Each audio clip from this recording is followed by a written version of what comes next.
We're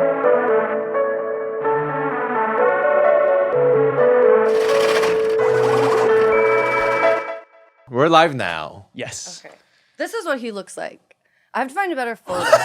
Wait. Can we post we it on just the need PC? it on the full. Yeah. Yeah. I didn't get a good look of it. Here's a good. Well, let me search it up here so people our watchers can see it as well. Yeah. Oh, is it live? No, it's not live, It's but not. the screen is gonna be on it as well. DNISLEVIN maybe? Did he- Levant. Oh, Denis. And that's then right. when he was young, it was this movie.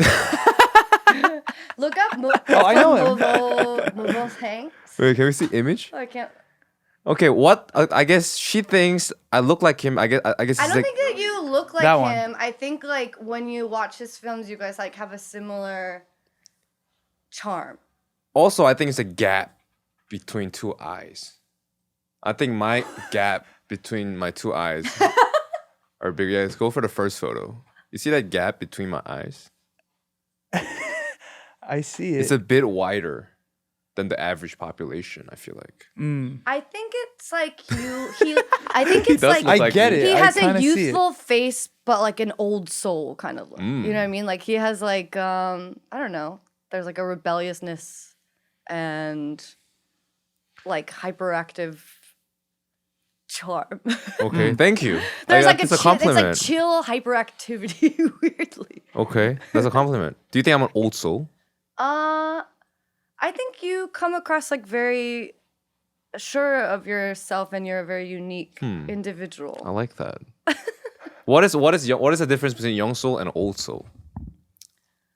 I think you are. Well, I don't know. I don't know if you have young soul qualities in the sense that I think you seem very inquisitive, and when we first hung out, one thing I really liked about you was that you're very steadfast in your opinions, but you're also very quick to back off of them and listen to what people have to say and reconsider your stance. Like you're very passionate about the way that you feel about things, but the second that someone confronts you about it, instead of getting defensive, you're like, oh, I'll look into that. Like I haven't considered that. Yeah, And what I liked that would about you agree with that, Juno? But I don't know you very well. Yeah, This is just from I like think two meetings. Yeah, he knows me pretty well, I think. What would you say about that? I agree with the first part of being sure about yourself. I'm not I'm not sure with the second part. But I mean, you're pretty open. open-minded. Yeah, You're I'm pretty open-minded, open-minded. so you wouldn't double down per se. But I mean, of course, because it's maybe your first time you guys hung out, he's more cautious about.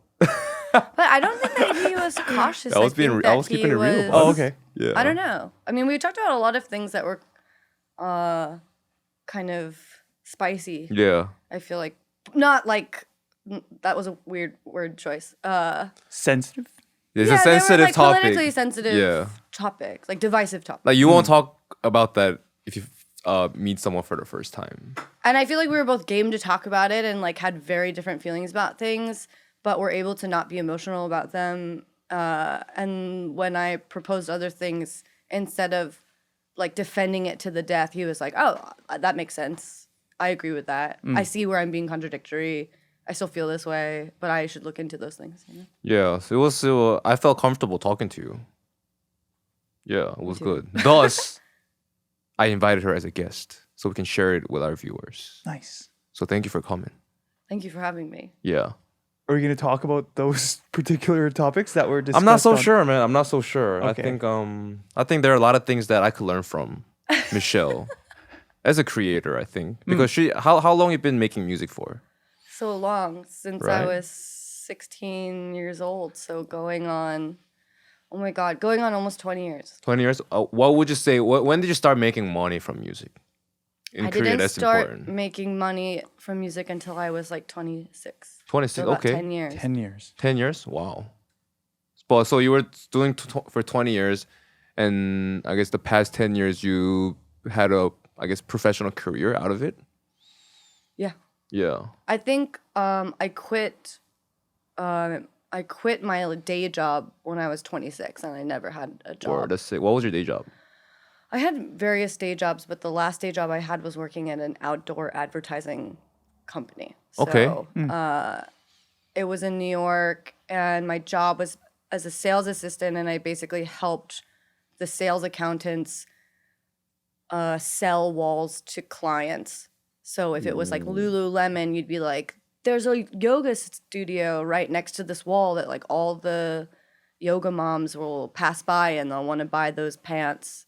You would kind of help them provide this kind of research and put together stuff. It was really soulless and awful. Yeah, that sounds very New York though. Selling wolves, like an advertisement. Yeah. What did you study in school? I studied. It's funny. I was an independent major in creative production, which was an independent major that I created that combined creative writing and film studies and video production.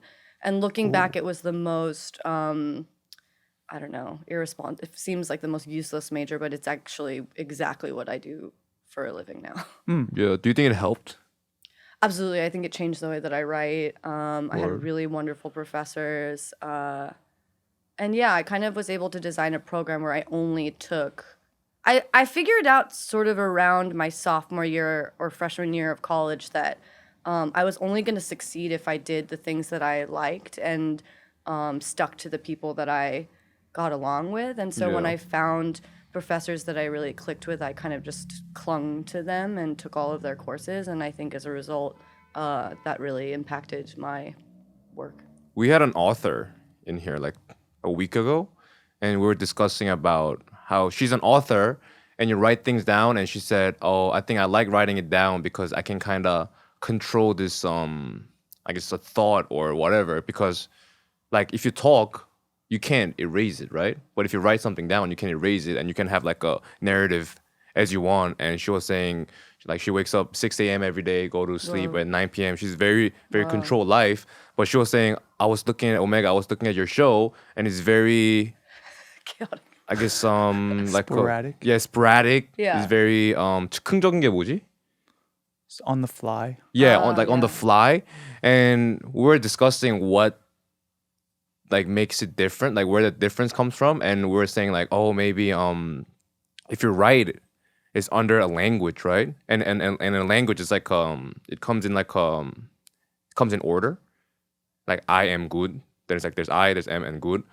Whereas like music, I think you're kind of feeling it, right? I mean, there are words in music, but I think it comes in, for me at least, it comes in a very multi-dimensional way. Like, at the same time, it's more like a feel in my heart. Whereas language is kind of like I guess it's similar to math, where it's like there's an order in the head, and you write and you make song.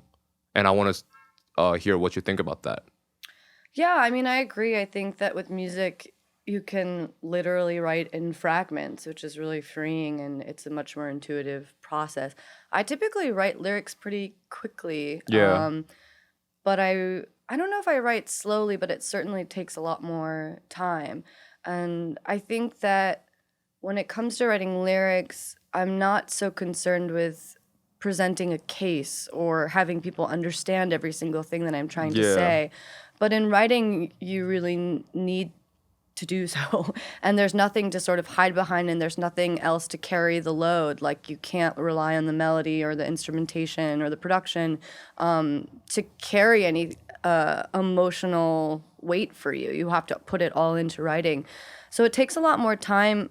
One thing I really enjoy about writing prose is that there's so much perspective that is needed and naturally built into the process. You know, when I wrote my book, I had to step away from it for 4 to 5 months before I could edit again, because it was with an editor who was very, very thoughtful and took a very long time and gave me really beautiful notes. And then by the time that I read it, my perspective had totally changed. And I could feel, because it's a memoir especially, all of the anger that I didn't realize that I had when I wrote it, that suddenly became so clear when I stepped away for 4 months and forgot about it and reread the things that I had written. And so that was a really healing process to get to have that sort of perspective and work that I don't usually have with music quite as much, I think. Yeah. So you think music is more like kind of on the go, and especially in lyrics wise, like I totally agree with you that I don't write a book, so I don't know what that feels like. But for me, when I write lyrics, it's like I don't really think about the other side where the person is reading my lyrics. I think it's more like if it's as close as to my heart, I think it's a good lyrics for me. Yeah. Yeah, I think that there are also there's more of a built-in structure. I mean, you have to stick to a melody. Yeah. There are more rules in the sense that, at least when I'm writing, it has to stay in a key. Yeah. It typically have some sort of rhyme scheme. Yeah. A certain amount of syllables can fit in. So it's really dependent on the melody that you've written, and it has something to kind of hold on to.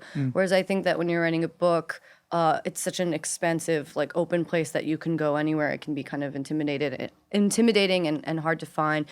The real estate is also like 1,000 times larger, you know. On a record, you write maybe, I mean, you probably more than me, you probably use more words than I do in music because you rap. But for me, I think on any given record, it's like maybe 2,000 words or something compared to like 80, 60,000, you know, Right. in a book. So I think that in terms of verbal real estate, those things are very different as well.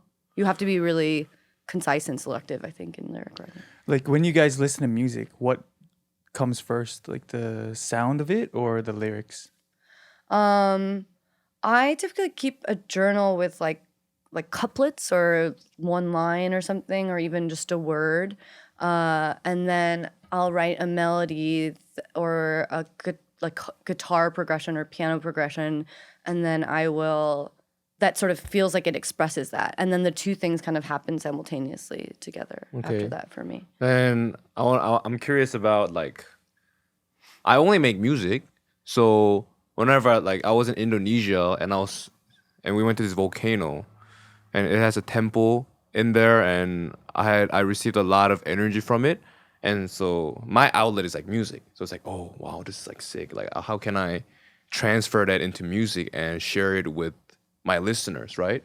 And I guess for you, you have two channels. It could be music or it could be a book. Like, how do you choose? Oh, this inspiration could go through music, and this inspiration could go through books. Yeah, I mean, I've only written one book. I don't know. I don't think I would ever have I don't know. I've only written one book, and it was about my mom dying, and that was like a big thing to tackle. That for the first time when writing music, I was like, okay, I don't have enough real estate to express everything that I'm feeling, and specifically the events that unfolded. You know, I think I needed to kind of get clarity in that through the writing process. So I think I wrote a whole album. I wrote 2 albums really about that experience that was kind of more about just the internal feelings and of that moment. And then it still felt like I hadn't really expressed everything that happened in like those 6 months, and the background of our relationship that felt for the first time important to express in the book. So I don't know. I guess it's like when I have an idea that feels too big to hold in music, that's when I feel like it goes there. Okay, and when I make music, I have this question. I think when I first started, it's kind of like I'm just so excited to make music because it's just so new and I have no expectation. So I'm just like making music and I don't have a taste, I think. Like I'm talking about like when you're like 17, 18. So everything I make, it's like sounds amazing. And now I kind of build a career off of it and I make money off of it. And now like I receive a good instrument and okay, let me work on this track. But I find myself holding back because I kind of want to make it when I'm in a perfect condition. Because you know how music goes, it's kind of like that first heat that you get from music, it might fade away. So like, let's say you kind of half-ass it on the first day that you write on the track. And I think sometimes just the magic just disappears. So you gotta like come in like, and I think that kind of delays a lot of it. Just like, oh, I don't really feel like it today, or I'm hungover or whatever. Right. And my way to tackle that is that I think you shouldn't try to make a good song Totally. that really helped me to like get there. But I'm still like struggling because I say, okay, I should just enjoy the process as it is. But on the back of my mind, it's such a good song, it's such a good instrument, and I think it has a good potential, and I don't want to ruin it. I think that kind of that ruminating in my head, and I bet you feel the same thing as well. So I want to know, like, how would you tackle that issue? Yeah, I think I've had a number of times in my life where I've felt that way. And one thing that's really helpful for me is doing exactly what you said, is just accepting that you're going to write bad, first of all. So I tend to create rules and strange games to stick by to kind of alleviate that pressure.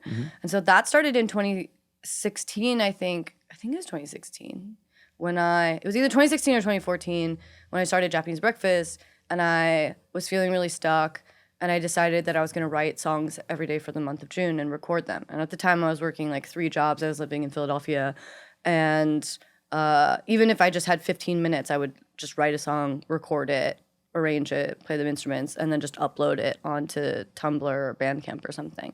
And at the end of that project, I had 30 little scraps of songs, which were, out of 30, only 2 are just like straight up horrible. But the other ones, I felt like there was something that I found that I ended up revisiting, reworking. I'd say like almost half of that project made it onto other records in the future. And so then when I wrote my book, I kind of applied that same sort of tactic where I was like, okay, every single day until I hit 60 or 80,000 words, I'm going to write 1,000 words every day of just like nonsense. Like no matter how much time it takes, I'm just going to write 1,000 words in between sound check and showtime, like on the bus, like on the plane. And I'm not going to look back until I hit 80,000 words. And then when I looked back, I mean, most days I would delete 900, 950 words, but sometimes there would just be one idea or one sentence that worked really well. And so I cut that in half and kind of would repeat until I sort of got to a place where like all of the writing I felt was pretty good. And so I think like creating rules for yourself like that, even with this book too, I decided while I was living in Korea this year, I was going to keep a diary where I just wrote every single day for 10 minutes, which is so manageable. Yeah. And after writing for 10 minutes every day, I have a journal now that's like 250,000 words. And that's a lot of raw source material to then find what's interesting and what's not interesting. And I think that you can apply that to really any art form. Why did you decide to write it in Korea? I was... So in 2021, I think, 2021, my album Jubilee and my book Crying in H Mart came out at the same time, like right after COVID. And I was really like, okay, I just hope one of these does really well. And both of them ended up doing really well. And it felt like I had just like won 2 lotteries back to back. And for the next 3 years, I toured really hard. These were like 5-week-long tours with 6 days on and 1 day off. Damn. We suddenly went from a van and like 5 people to 10 to 12 people and a bus. And, it was just really stressful. It was like really hard on my health. I was also in my 30s all of a sudden, and touring wasn't as easy as it once was. And yeah, I just felt like you're so lucky. But my body was like deteriorating, and my mental health was deteriorating. And I was just getting really burnt out. And I just was so angry at myself for feeling that way because I had sort of achieved finally everything I ever wanted.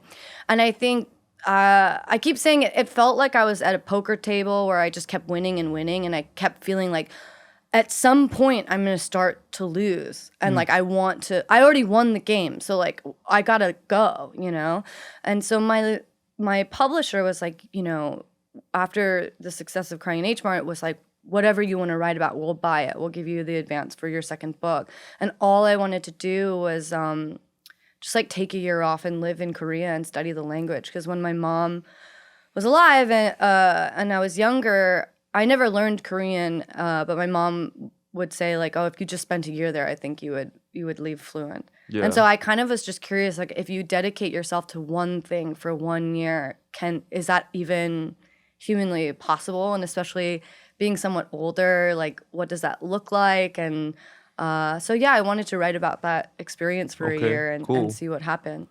So would you say you're fluent in Korean? Absolutely not. Absolutely not. 1 year wasn't enough. 1 year was definitely not enough. I mean, I think I still would like to do research and talk to like neuroscientists who study linguistics about like what exactly happens to the brain as you age. It's obviously much more difficult to become fluent in a language when you're older. But yeah, I don't know. I mean, I thought I would be devastated leaving here not fluent, but I also am really, compared to how I came here with like the language skills that I came here with, the amount that I've improved, and also just the people I've met and the experience that I've had has been so profound in a way I Right. could have never anticipated. But yeah, I'm excited to write about it, and Nice. I have no regrets. I think I can leave here feeling like I gave it my all, and I don't think anyone can be fluent coming from English and learning Korean in 1 year. Of course not. I think, but you know, you see these advertisements and stuff of just like be fluent in a language in 3 months, and you're like, if I literally gave every waking moment of my life to doing that thing, is that actually possible? And I am here to say I don't that know about 3 It months. is not. I think if I had another year, I could confidently. I don't know. I think I could be fluent if I had another year. Honestly. Okay, word. Maybe not. I'm sure maybe after another year I would not feel that way. But yeah, I think I made some significant strides, and yeah, it's both heartbreaking and really inspiring that if you just take time to do something, that all acquiring a skill takes is time and effort for every human being. But- Learning that was like kind of really moving for me. Interesting thing that I want to talk about is that you said you achieved your dream, you got a best-selling book, your album's going well, everybody's praising you, and everybody's saying, "Oh, you're lucky, you're touring now." I bet you were doing big shows too, but you were saying you were just like burnt out and just didn't feel that good. It's not that I just didn't feel that good. I was completely petrified and like What does just petrified mean? just like so scared. Of losing? Of people finding out that I was bad. And, like, Right. you know, like suddenly I was just so, I've never really had stage fright or anything. And suddenly every single show I was so scared. And I was like, I had all these terrible physical reactions to that stress and fear. Just like I had all this like stomach pain. I like lost a ton of weight. Right. My skin was really bad. My health was just deteriorating. I would go to a venue and just like not leave for like 8 hours because I just, you know, was like so stressed that I needed to kind of like punish myself in order to like put on the best performance. And nothing really bad happened, but internally I was just so Right. afraid. Like, you know, I remember playing, I didn't eat for like 3 days before we played SNL because I was so afraid that I was gonna have a stomach ache. I was like not gonna be, and I wasn't even playing an instrument when we did SNL. I was just singing, and all of a sudden I was like, these songs that I've sang hundreds of times, like what if I just blank out and in front of like the world, I become a laughing stock. I just was so terrified Yeah. every day. Matt just pulled out imposter syndrome. Yeah. No, But I think that's quite common, bro. I feel like I've dealt with it too in Yeah. my life. It's like, but do you think you made any strides since leaving? In like when you go back, do you think you'll Well, still it's so crazy face because these? I was like having all of these health issues. Like my skin was really bad. My stomach was hurting every day. I thought like I had like Crohn's or something. Oh. And I came to Korea and just like chilled for a year and lived as a humble student, Right. and all of it went away. Nice. But it's just so wild what stress can do Right. to your body. Yeah. So yeah, I don't know. I'm kind of nervous about going back and seeing what happens when I play shows again. But I actually this last weekend I went for like Shincheon 보러 Okay. 갔어요. Okay. Tell me about that. And she was like, "You're gonna be really busy next year." It's like I'm like 뱀띠 and like Okay. 뱀띠. So like she was like, "You're gonna be really lucky next year. You're gonna be really busy." And I was like, "Oh, I had really bad stage fright last like year. Am I gonna be okay?" And she's like, "You're not gonna have it." Nice. And so weirdly, that just like what she said, comforted like you a little comforted me so much. And I'm just like, Yeah. yeah, I'm not going to feel that way. And next year is So your year we'll as well. see. So the year of the snake next Yeah, year. yeah. So yeah, I think it's quite common. I've chosen to just be like, she's right, and it's gonna be great next Nice. year, and all of these feelings will go away. Yeah. But I think I needed to kind of wipe the slate, and honestly, I was like really afraid of telling my band and crew that I was taking the year off, but everyone was really positive about it, and yeah, I'm excited to go back into next year. Again. People start a company and they would exit for like $100 million, and I think I heard it's quite common to like feel depressed after that. Mm-hmm. And I think not a lot of people could connect to that because I don't know. I'm just like I don't think I've reached whatever satisfaction level that I had. So so since I started, I'm just like more and more and more going, and I see like a sudden increase with my music and with this too. And I don't know, it just got like, yeah, I just never.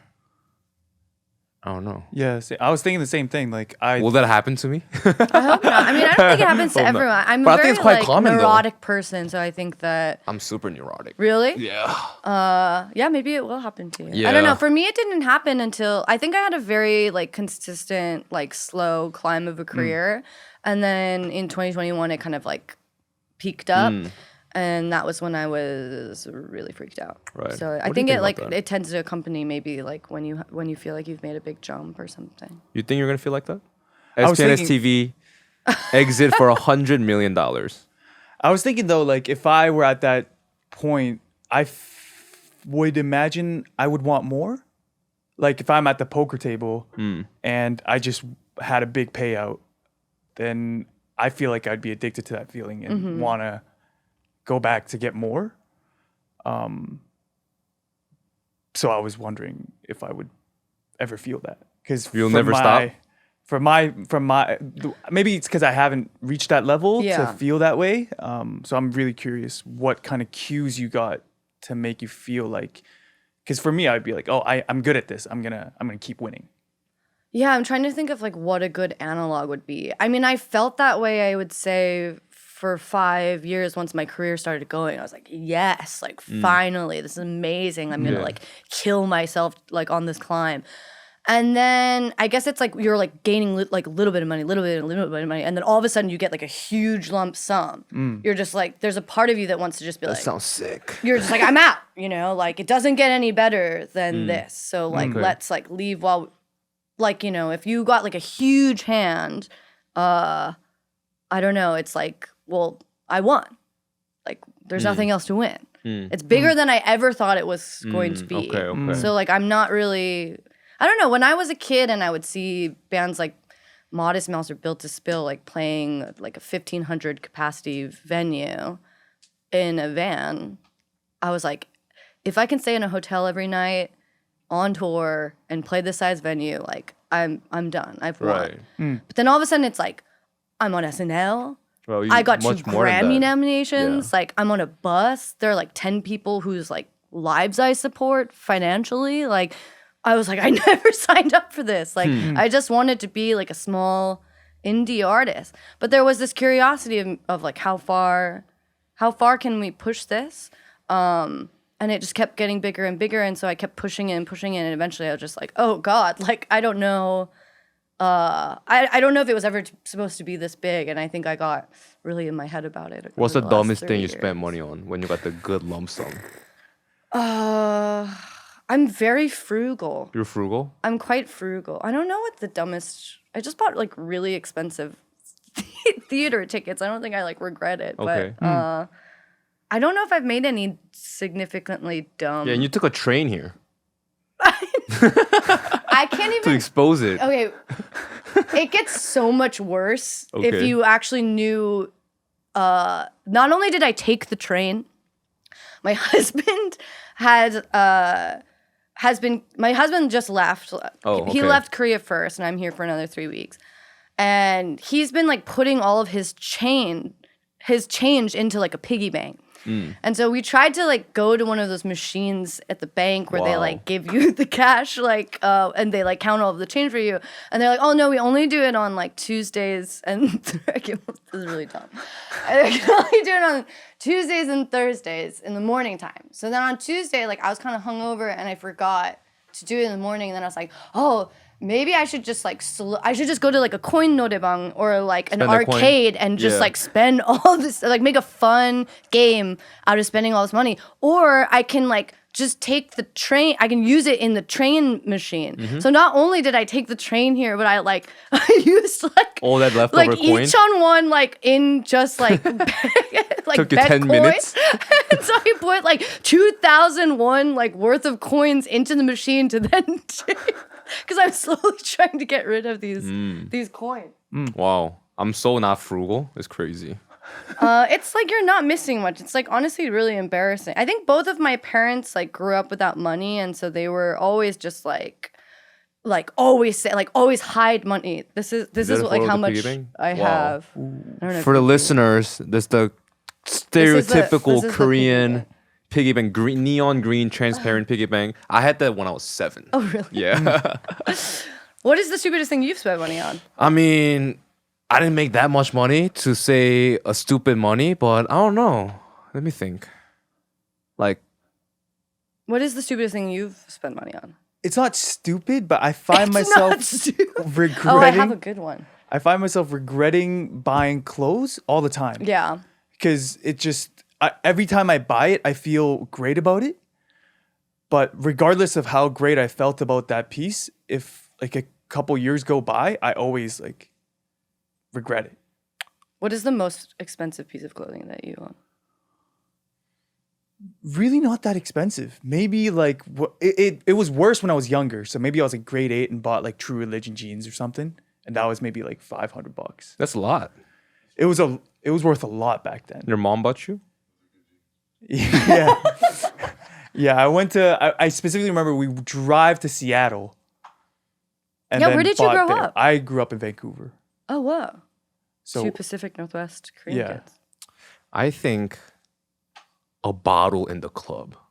Oh my God. That is a stupid way to spend money. I bought it one time Facts. in my life, and I still regret it. I also have bought bottle service, but in a way sadder way. And this was before I even made money. But Okay. my friend and I went to Atlantic City.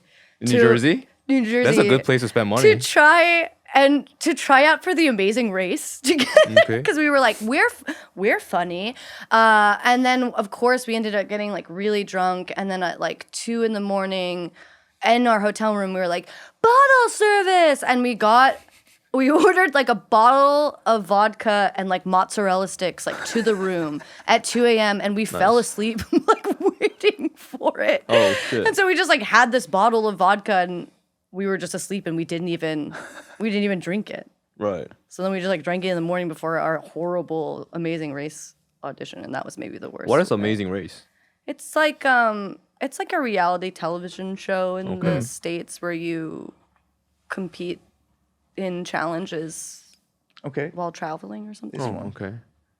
What is It's that? like a survival show or You were on that? I was not on that. I went Oh, you to auditioned audition for for, it. Oh. fun, and we were basically in front of a camera, and they're like, "So tell us an interesting story," and the two of Okay. us were just like, Okay. one of those. we thought that we were gonna be really cute and funny together, and we were just really hungover and so uninteresting, and we're not picked for the show. Okay. So Have We you have- been on these like 방송? 방송? Yeah. Yeah, like few of them. What is the experience like? And are you Oh. afraid Of getting what?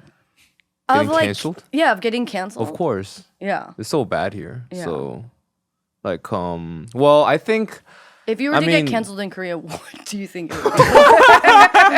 Just write your own death note. I think I'm already accumulating through this podcast because it's like a 2 hours podcast. I know. That's why I was like, when I came on here, I was like, Yeah. what am I gonna do to get? Yeah, and there are 30, like we have like what, 30 episodes? So there's 60 hours worth of me talking. And you can just get a 10 seconds clip out of that. Yeah. And I'm a horrible person. So, I mean, What are some consistent themes that arise about your character that you feel? But I think that the thing that you get canceled for is maybe not something that's consistent. It's like Yeah. it's Right. a slip up of it does- something that you didn't realize was like horribly offensive. And Yeah, and what I figured, like the trend, the cancellation trend on the internet is kind of like, let's say, what is it in? What do you think is unique to Korea to get canceled for? like bullying. Yeah. Bullying in school. Yeah.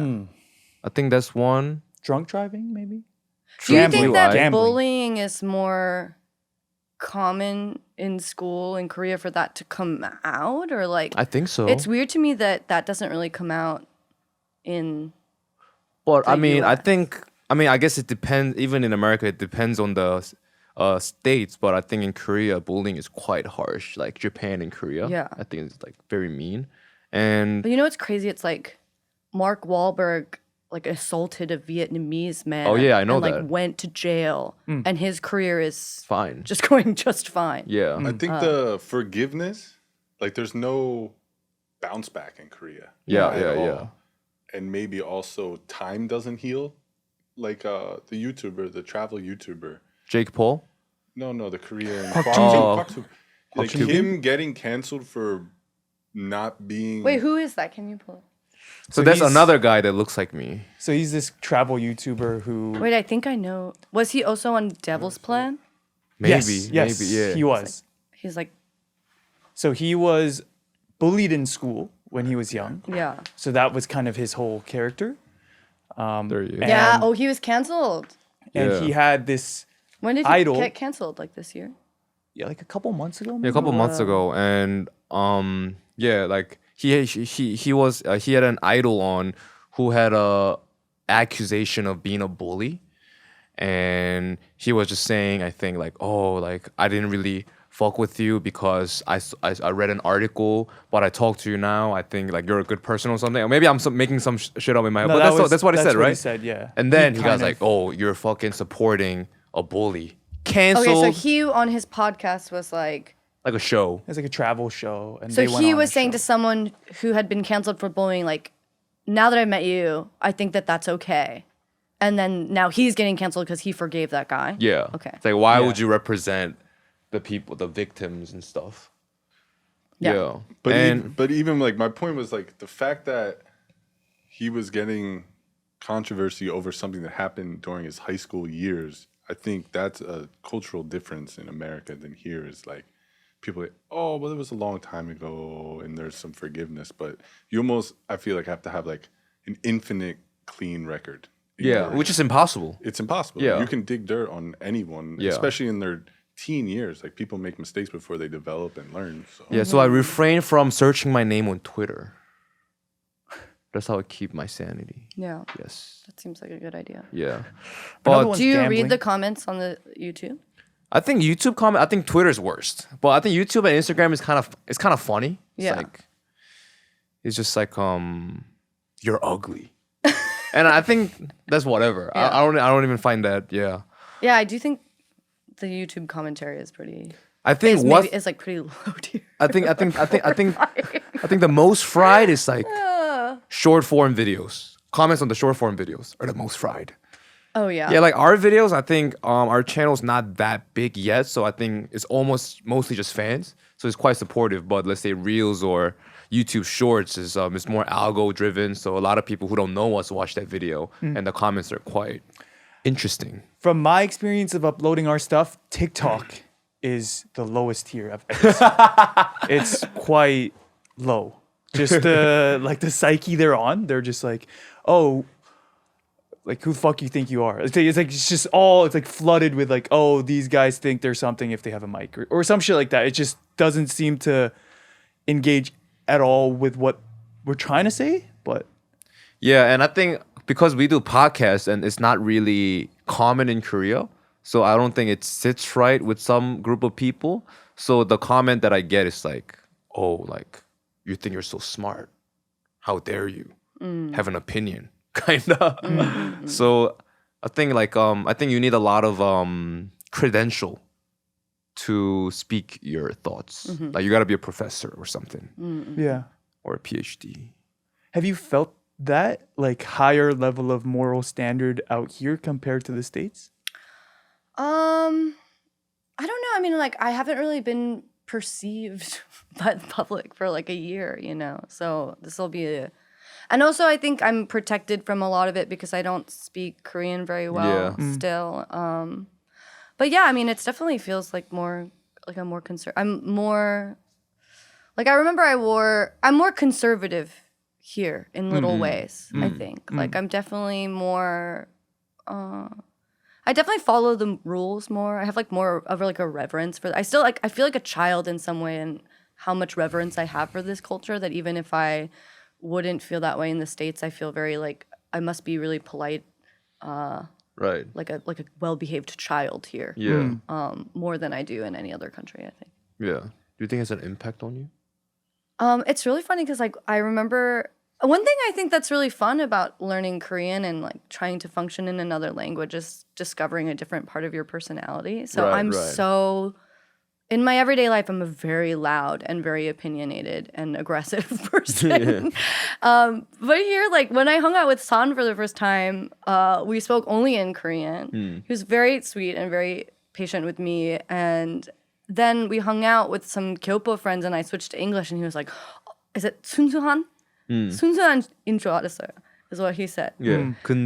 근데 I was like, no one has ever said that to me in my entire life. Right. Like, and so I was like, wow. Like, if I felt like kind of embarrassed that I broke that impression. You know what I mean? Like, I wanted to kind of be that person all of a sudden because I've never been that person. And I think it's forced me to be a much better listener and like a much quieter, thoughtful person. I think I have to think a lot before I say something, and experimenting with that identity has been really entertaining for me. So yeah, I think that in a way, I'm much different here than I am in the U.S. And I've kind of liked like feeling like I could be that person. You know? what do you think? Do you think you have two personalities? I think when you engage with someone with a certain language and you know you share two languages together, it's still hard to transition to another language. Like for example, he's one of my closest friends, and we met in Vancouver, but we still started talking in English. Yeah.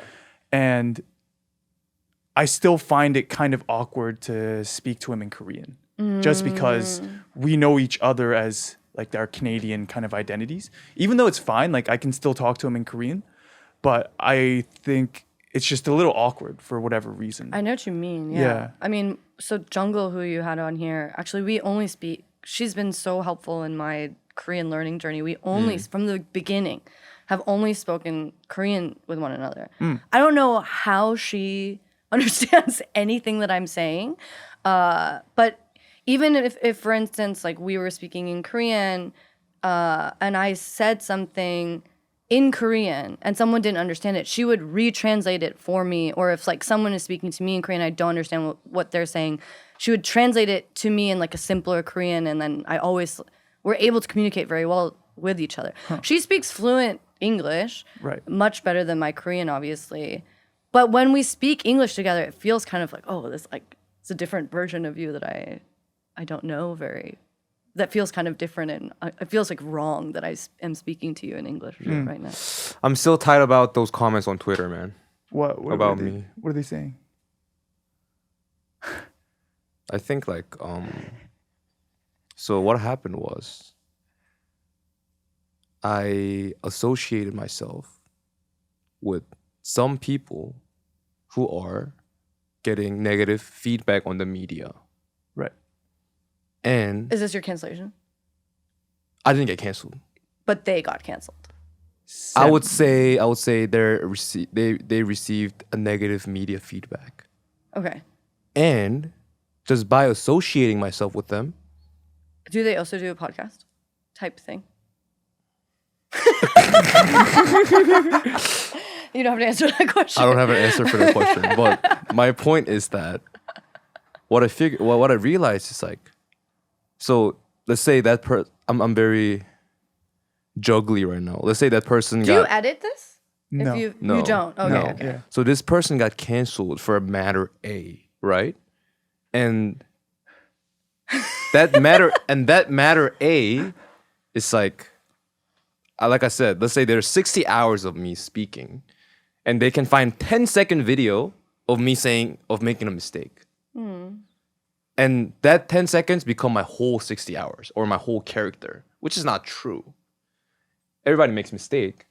And by me associating with a person like who's receiving a negative media feedback, that weight gets onto me. Oh, you support that shit. That's why you hang out with him. And it's kind of like, wow, not only you're looking out for that person's mistake, but you're also like kind of exiling this person because you're putting dirt on everybody that is surrounding him. So that person can't meet anybody, you know? Yeah. So I deleted Twitter and it's been better since. That's why you've been talking shit about Matt being on Twitter. Yeah. Now it all makes sense because he's been demonizing Twitter generally. I mean, I feel like this is way riskier than Twitter, personally. what ways? Well, because you're speaking off the cuff, whereas like on Twitter you are writing something down, so there's already this.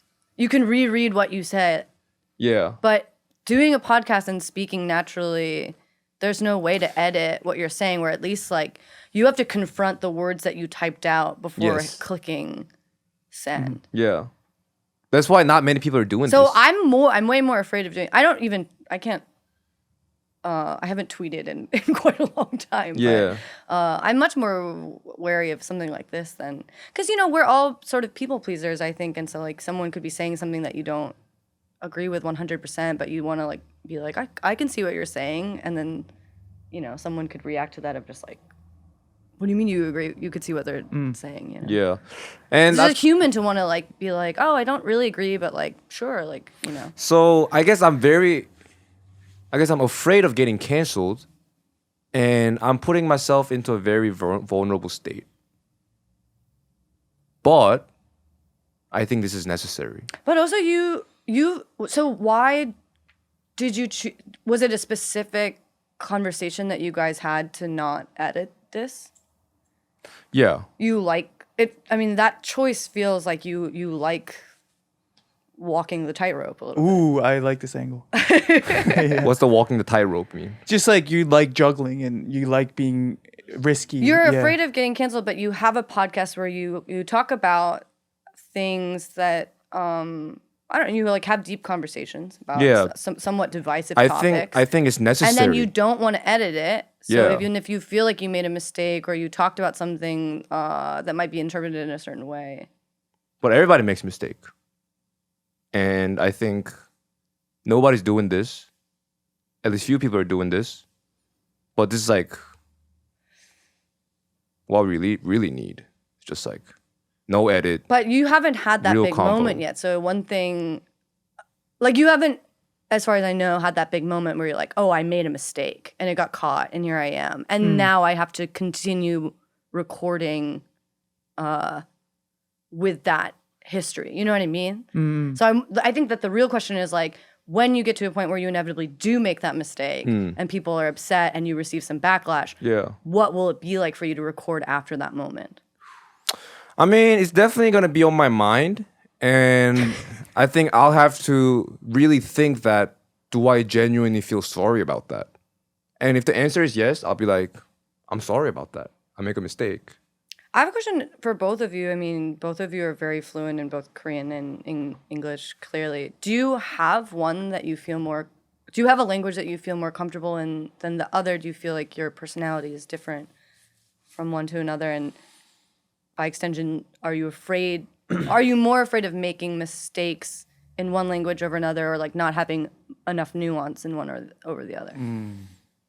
I think Korean is harder because there are, I think, more layers. Like there's 존댓말 and there's 반말.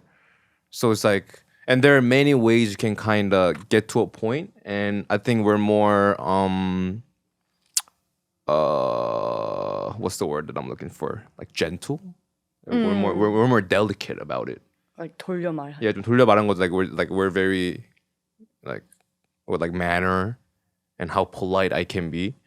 So I think it's harder to like kind of satisfy that need in Korean. And I think English is kind of like it's more straightforward, I think. So you can just kind of say point A and it's like kind of okay. Whereas I think in Korean you kind of have to be very delicate like in order to go to point A.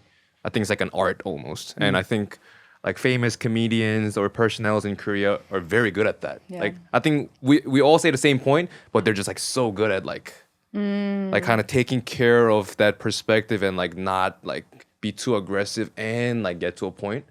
So yeah, I think maybe I need some of that. Some of what?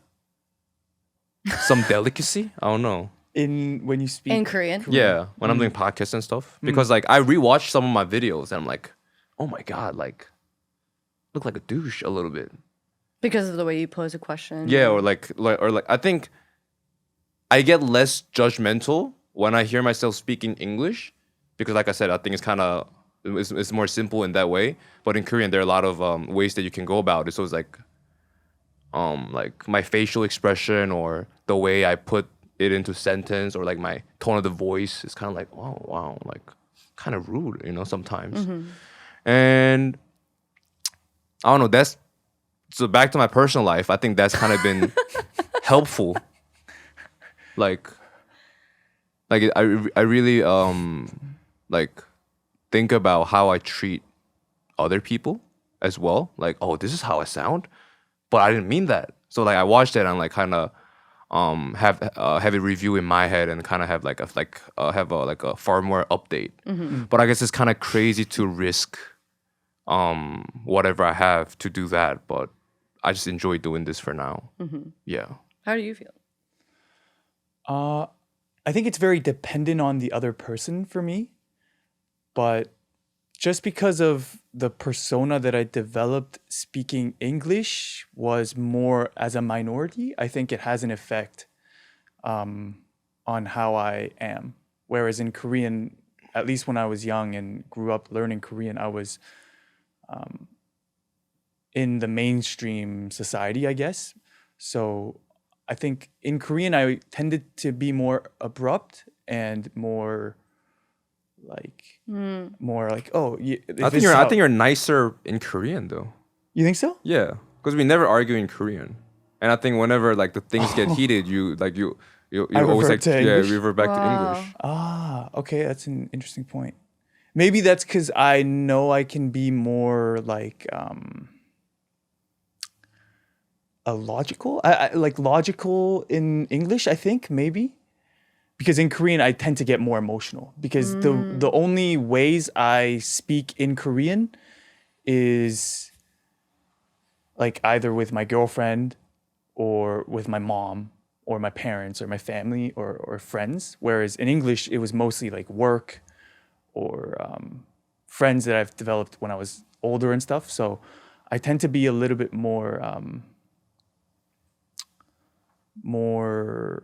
grounded, I think, in English. Maybe that's maybe why. Okay. So I'm trying to maybe latch onto that to like limit me from just going like, or in Korean. So have you argued in Korean? Me? Yeah. No. No. Only English. So It's far? really interesting because I've been thinking about this a lot because when I talk to couples who speak different languages, they always say like, oh, the hardest thing for us is like when we fight because, you know, we can't like I always want to it's always very like 답답해 if I like want to fight in this language. And I always want to revert to my native language. But then I started thinking, are you more yourself? I mean, this kind of goes back to what we were saying about writing and speaking. I mean, are you more yourself in like your intuitive self? Like is your true identity like what comes out immediately? Or is your true self what comes out after some thinking and some edits? Right. You know what I mean? So maybe it's best that you can't argue, you know, that you have a harder time arguing, or like you don't feel as free to argue, you can't express yourself as well as you want to when you're arguing, because a lot of the stuff that you would say in your native language that comes with such ease is stuff that you regret saying later on anyway, you know? Like the stuff that you want to come out right away ends up being stuff that you don't really need to say to begin with, that you might regret. Like your true, like more thoughtful version of yourself would regret. So I've been thinking about that a lot of, you know, my Korean identity, like my Korean speaking identity versus my English speaking identity. Just like what is necessary to say and what isn't necessary to say. And like, is this version of me that has to be, that's forced to be more thoughtful and less emotional, closer to the real version of me? Or is the most reactive, intuitive version of me that I might regret later on the more like true version of myself? Yeah. What is the key to happiness in a relationship? God, I don't know. I guess like deep understanding. Okay. I think that Do you think you can truly understand other person? yeah, I do. You think so? Yeah. I mean, I've been happily married for 10 years, and I think that a big great thing is that we have complementary personalities and a deep understanding of each other. I think my favorite thing that about my husband that I think is very important, I don't know if it's something that I give him all the time, is that I've never once felt that he was embarrassed of me. And I've witnessed this in some couples before where I'm just like, that's I'm embarrassed for them that they have that for each other. So what are some red flags in a relationship? Like I think that, you know, I'm like I can be like a lot of person. I'm very, very loud and very just can be a lot. And it's really wonderful that like even when I'm being really embarrassing, that I have a partner that I never look over and catch him like grimace, like cringing or like sharing a glance with his friends. Like he would just never do that. And I love that about him.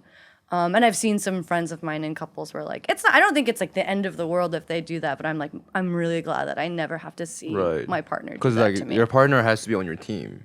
Yeah, I mean, I feel awful point. because I've definitely been like, to things that he said, and I've not given that to him. But I'm really grateful to like have that from him. Okay. What do you think is the key to a successful relationship, Juno?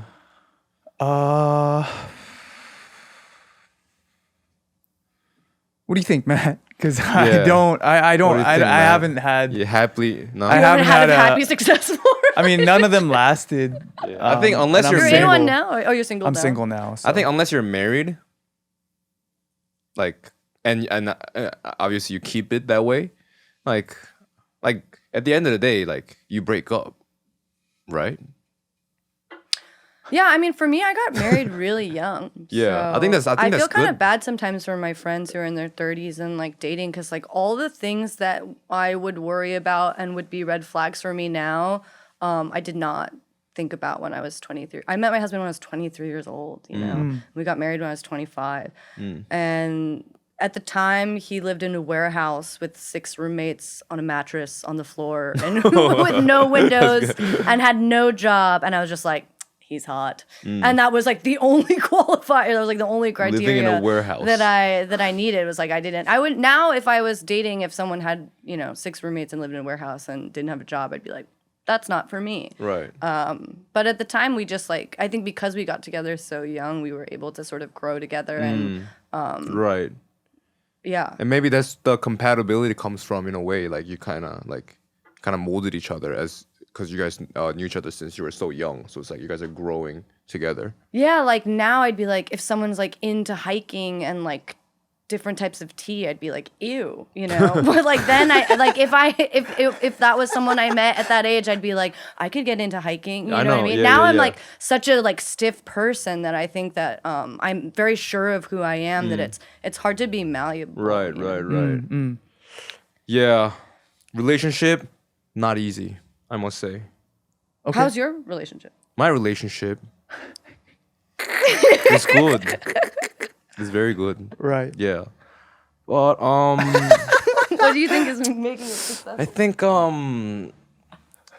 it's like okay, so at the end I of just the, might now that I know this is not editing, I'm just gonna like slowly push Omega like down the Down the line. cliff? Yeah, go ahead. I'm used to it. I think at the end of the day, a relationship is, I think, two different people with different education, different environment, coming like molding into one. And I guess like understanding is the right way. Just like you have to like see that we're different in a way. And I think you got to see that first in order to really like come together. Like, for example, like let's say you think that giving this is helpful for a relationship, but for the other party, it's like, oh, I don't want that. I want to receive the other thing. And I guess for me, it's like, oh, but like I gave you this, how like you're ungrateful or whatever, and like all these like problems arises. So I don't know. I'm still figuring out. I think trying to be a good person and stuff. Yeah, Nice. yeah. Man. I cheer you. On Thank that. you, bro. Yeah. Yeah, I'm really trying. cheer I'm you. really trying. It's like such a Korean translation. Yeah, I cheer you. 화이팅. I cheer you. Yeah. 응원하고 있어. Yeah, and I think, but it definitely helps you to become a better version of yourself because you're like, if you're like by yourself, I don't think like there's much reflections, like at least in terms of relationship, like because like, I mean, as you get older, you don't live with your family, and like you have work friends and you have friends, and I think usually friends are like, it could be more understanding because you're a friend, because like let's like you don't live together and like you're not a exclusive partner, but let's say a girlfriend is a little different, like 'cause we're exclusive to each other, so I guess like obviously naturally we demand more things, and I think that kind of like trains you into just like to keep reflecting on yourself and like, oh, how can I make this better and stuff. So I think it's good, but I'm just like trying to I'm keep still trying to find a way, you know, to be a good partner. I have a question because you're half Korean and half Caucasian, right? So I always wonder about like halfies, how they feel about their identity, because it's just half. So is that like kind of affirmed in your identity? Like I feel more associated here, or is it just really like 50-50?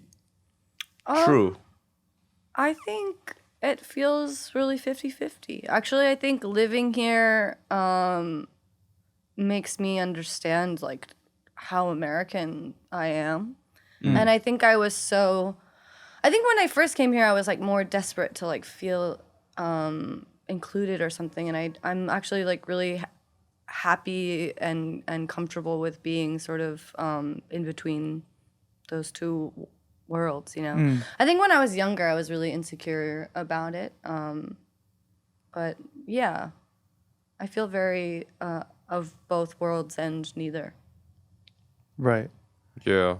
I mean, I think we're kind of similar too. Like, I moved to China, I moved to Japan, I moved to America, and it's like no matter how integrated I want to be in the society, I'm just not from there. And I have that experience, and after like 20 years, I come back to Korea, and it's like, oh, but like I'm not really fully Korean as well, like culturally, because I lived elsewhere. So it's kind of like whoa, like where do I ground myself in? But I think I lived here for quite some time now. I lived here for like 5 years now, so I think I'm becoming more like grounded in here. But when I first got here, I kind of felt that too, just like floating. Yeah. What do you feel like grounded you in being here? What feels very different about your identity than your average Korean man? Well, I think beliefs are kind of different because I lived in America for middle school and high school, and I think that's where your fundamentals kind of get molded, and then like 13 So to 18. 7 years. You were Yeah, in 5 the years. US. 5 years. So and just like I guess mindset is different, you know. What about you? What is your background in terms of growing up in the States? I lived in Vancouver for 13 years. So From what age to what age? I think it was 7 to like 20 or Oh, wow. yeah, and then I think I moved back here maybe 20. That was 5 years ago, so 24 or something. So maybe a bit longer. Yeah. Like I lived in New Zealand for a couple years too. What was a big cultural shock, or what was a difficult thing for you getting used to over here? Work. Yeah. I think that was the biggest one. Just how people work and the corporate culture. Because I used to work in finance, and just God. how it was there. And then here, that was the toughest part. I didn't really agree with how these people were working. I think that was the most fundamental difference. Like, I don't think that's an efficient use of time or whatever, but I just had to do it. And that level of kind of freedom being taken away, like freedom to work how you deem efficient or beneficial, that was kind of taken away from me. So that's where I felt the most kind of different. And look at us. We started Wait, a but then podcast. what was something that you felt really comfortable with here? Comfortable. You were like, oh, this is nice. Like, I haven't had this in North America. I think it was maybe, it might sound very selfish, but just the fact that I can have more influence over other people here was made me feel more comfortable and advantageous. How so? Like my career wise too, like just my background gave me a lot more of a benefit to be like, oh, he's young, but he's experienced like these things, and he didn't go to the military, so he had like a leg up there. So it just felt a bit more I had, But why did you not have to go to the military? because I'm Canadian. Oh. So you still have Canadian Yeah. citizenship. So that was the That must biggest be one. nice. That must be nice. Yeah. Yeah. I mean, I feel a certain type of way, but When do you have to go next time? Like soon. Yeah. Sooner than we think. Do you decide? Do you choose when to go? Do you choose when to go? Kinda, yeah. When is the deadline? I think you can kind of delay till 30. I'm not so sure, but I mean, I'm not gonna delay that far. But yeah, it's coming soon. Why not? Cause after you're 27, you're not allowed to leave the country until you finish the service. Oh, okay. Yeah, so it's like I can't leave. I can't tour anyway, so might as well just go now. You know. And How old are you now? 26. Okay, so And it's I'm like next year. Yeah, and I'm very happy to. You're 군대. Yeah, I'm very happy. 군대 about I time. that. cheer for you, man. Yeah, I think cheer that's for you. yeah. That's I think that's the responsibility that we You all can't wait have. to serve your country, especially in these times. Cannot wait. I cannot wait. I can't wait to work with post-military Omega. Yeah, how do Yeah. you think that that's gonna change? He's It's gonna be so such a good interesting. worker after. Maybe I don't know. I think I'm kind of seeing it as like you know how in order to become a monk you have to leave everything behind and you have to like be isolated in the mountain and stuff. And I guess I'm kind of seeing it that way. Like how you come to Korea, like leave all that behind, and you're in Korea and now you're a student. From like that achievement to a student. So I think like I have all this going on, music's going well. I think as a musician, I think I like how this trajectory is going. But I think becoming a soldier is just like a whole new experience in a kind of isolated environment. So I think I could really like dig deep inside of me and like learn about myself. Do you know what you're gonna do? How do they decide what you're gonna do? I think it depends. Like some things, like you have to audition for it. Like the band? Yeah, band and stuff. And other things like I think it's kind of random. What is your ideal?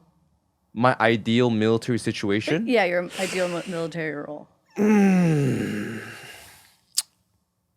I'm kind of conflicted on this because like on the one hand, obviously I want like the physically comfortable position. Like I'd rather like be in the office than like drive tanks, you know? But on the other hand, You're it's like kind of curious about how you're gonna change if you're like in a really yeah. in, So like, the, in the shit. yeah. And on the other hand, like I'm there anyways. So why don't I just pick up? What if you get like really cut and like Yeah, get I mean, a 6-pack? yeah, from, like, that too. And just like shoot a gun. yeah, rather than like being in the office, why not just like carry around a cannon or something? I don't know if they still have that. Carry around a bazooka, you know, and Yeah. like, cause you're there for a year and a half, and I'm pretty sure that I won't be back after that Yeah. as a soldier.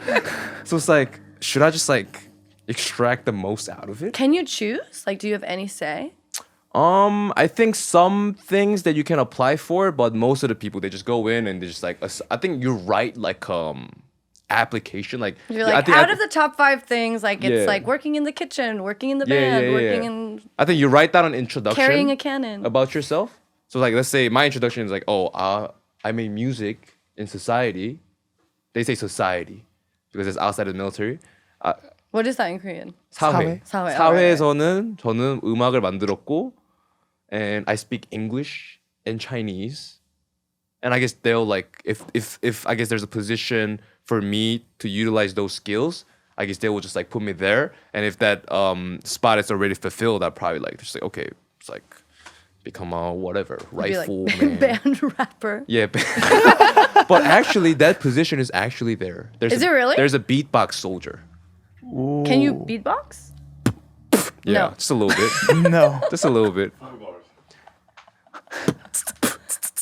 Okay. It's not bad. But like a lot of artists actually go to military and like they become like a I don't know what position is that, but like they're like a rapper soldier. So No and- way. And they're like promoting like 해군 홍보대, I think. Like a lot of actors and singers go there and they like kind of go around the country and kind of promote the military. But I think that's cool, but like when it comes back to what I wanted, like just to be completely isolated and just like experience an alternative, almost as like an alternative universe of myself. Do you want to carry the cannon? Kinda, like I'm 50-50 on it, so I'm not sure, but I guess destiny will lead me to wherever, and I just gotta see how I it think you goes. should carry the cannon. You think so? Right? What do you think? I think I know what you mean. Like I think I've always been curious. Like even when I went to do my shintom, I was like, I kind of want her to just like fuck me up. Like I want her to be like, leave your husband, quit music, move to Korea, become a mudang. Yeah. And I was like, part of me wanted to be like, okay, you know. Yeah, but yeah, then she yeah. was like, you married really well. You're meant to be in the Go do U.S. SNL. You're gonna like be really busy like next year. And I was like, I'm gonna go back and live like the same life that I did before I came here. Do you think that was it she or he? It was she. Was she accurate? Maybe I should go there too. You should go. Yeah. It was really interesting. I would say I like understood maybe 50% of it and need to. Okay. to That's still pretty impressive. Yeah, I mean, maybe that's even high. I recorded it. She let me record it, and I'm looking forward to like going back and really listening Transcribe to it. it. But yeah, I don't know. I feel like she was like your husband has like made a lot of sacrifices for you and has a lot of talents and like makes good sound. And I was like, Jungkook was like, what do you mean by that? And she was like, he plays an instrument, right? Whoa. And I was like, whoa, yeah. So because he plays in the band with. Whoa. So yeah, she knew like some stuff, Right. That she shouldn't know. but a lot of what she told me was really just like in line with stuff that I've been doing that I feel like I've just have been doing intuitively and I feel good about. She really, without knowing it, like reassured me in like the path that I've been taking. Then what are some things that whoa, how did you know that moment? It was mostly just that. I didn't have like that many. Okay. It was like I went with Jungle, and I think Jungle had sort of more moments like that than I did. Oh, okay. But I could have also missed some things. Right. What kind of a vibe was it? Was it more like she seems, I don't know. There were moments where she seemed to be like channeling someone. Like it wasn't really intense. Like it wasn't crazy. But I'm into that thing. I think that, cool. as a non-religious person, like stuff like that is really special and So it was like, more fun to psychic. interact with. Like she was more of like Yeah, 신점. Yeah, she was more of like Yeah. a psychic kind of. Yeah, she does like a little bit of was it 사주? Like she reads your like birth Fortune, chart and stuff. Yeah. And like I was really surprised that I'm like mostly hook and not. I thought I was gonna have a lot of pull, but I'm Hook. yeah. My expectation. Do you know what you are? Have you done it? But I did 사주. I didn't go to like What's the in shaman. your saju? A lot of kum, steel, Oh yeah. or Cool. gold. Yeah. What's yours? Do you know? I think I had everything, but Oh, you're well balanced. yeah, but one I had was fire more. I was quite fire dominant. Yeah. Tuesday. Yeah. What I expect, my ideal expectation when I go to shaman is like, shaman looks at me and goes like, oh my god, like, get out of here right now. You know those? Yeah, yeah. Like you cannot come in Yeah. here type Yeah, shit yeah. because your like chakra or whatever is so strong. Yeah. You know? Yeah. She did read me pretty well. I mean, she was Yeah? like, "You're very stubborn and you have like a lot of thoughts. Like you're like tormented by your thoughts." Are we all though? Mm, Who are not tormented by their own thoughts? My husband is like not really tormented by his Really? thoughts. I think. Yeah. Okay. He's like a peaceful man. Sick. Did you get a read on her? On who? On the The psychic. shaman. Did I get like a read on her? Yeah, just the feeling, like what kind of person do you The reverse Do you shaman. trust- She lives in Paju. That's a good spot. And I don't know. I just like loved her. I mean, I was just like into it. But I'm just that kind of person. Like I choose to believe. You know, like if I go to a Right. magic show, I'm Make the not. money worth. If I go to a magic show, if I like see an action movie or something, you know, those people are like, oh, like how would they jump from that car? I'm just like, I just don't even think that way. You know what I mean? Or like if you see a magic trick and like, oh, obviously like there's a hole in the thing, I'm just like, that just happened. That's real. You know what I mean? Right, Like I'm right. just not interested in questioning that kind of stuff. Like I'm going in to like have that experience, and I want to just fully accept it without question. Because Totally. it's just more fun and interesting for me than trying to I don't know, have my way with being like, oh, the gravity would not allow you to like jump from that car. It's just like I'm suspending my disbelief because this is all I have in this moment. What do you want to hear when you go to a shaman? Ooh. What's your ideal scenario? Just tell me everything's gonna be fine, and whatever that I was. Everything will be fine. Just tell me that I'll be rich, Yeah. like all these, like you'll be successul, and you'll be happy. I guess That was basically what I got, and I still Nice. found a way to be like disappointed. Or I was happy and I felt renewed, and it was really fun getting it, especially at the end of the year when you're like ready to start over and stuff. But I think there is a weird part of you that like wants like a command, you know, like a strange out of left field command to do something else with your life, you know, it's like hold a cannon, you know. Yeah. Then what would you do? I don't know. That I was really curious if she had been like, "Don't leave Korea. Like No, you but, are like, meant to let's be say- here." I was curious, like if she said something like that, would that have impacted me? She was very clearly like, "You're meant to go back to the States. Let's say You don't everything have a life here." everything gets stripped away, or like you warp into an alternate Michelle. Yeah. What do you want to do? So in my fantasy, I mean, my fantasy of coming here in part, I think, was like, oh, it'd be so great to be able to do interviews like this, like in Korean, like by my, you know. Oh, And should have done in Korean. No, it would have been horrifying, and I think this would be the most terrifying environment for me to try to do Yeah. that. You know. Yeah. It's like very, very high level. I think, like I said, if I had another year, I could maybe like try to do it. I've done an interview in Korean, but it wasn't filmed. And I think like actually you can sound a lot more mysterious and cool because like you're so limited. Right. And you can protect yourself a lot better from making a mistake because you can't even leave yourself vulnerable. So like she would be like, oh, like what did you mean by this line? And I didn't know how to like describe what I meant by this line, so I was just like, if you have nothing, you become stronger. And that's because that's all I can say. Like that's not even like entirely how I feel, but it's just like I can only answer in very direct, like one sentence kind Right. of things, Like a you monk. know. Yeah, so I was like, wow, I would never do an interview like that in English because like someone would just like would look at me with expectation and wait for me to say something, and I would get uncomfortable and want to people please and give them more to like write about. But because I'm so limited, I just mentally cannot give them more. I get to just sit in that like stoicism, you know. So So here I could never do that still. So in an alternative reality, like I guess I would just keep living here. And my dream was to be like on like one of the judges on Solo Geok or something, where like I'm just like gossiping in real time about why did he say that to her, and she clearly likes him, and so she should stop pretending to be with this guy, you know. Like a love survival. That's my host. like if I'm like in my 40s and get to like be that Korean television personality, that's like an alternative reality. I think I would really enjoy. It's kind of interesting how there. When Because I there's also a, feel like I have a interesting perspective of just, you know, I think I mentally can't even keep up with Korean comments, so I just wouldn't read them, you know? Right. Like it would be too difficult for me to like read everything that everyone has to say about me, and I don't think I have those sorts of, that sort of fear that would be kind of fun to play with, yeah. It's kind of interesting how when there's a limit on the language, it sounded like maybe it's closer to the truth even. Like there's everything is like stripped away, and because the language is very limited, it's kind of you only get to the core and just say that only.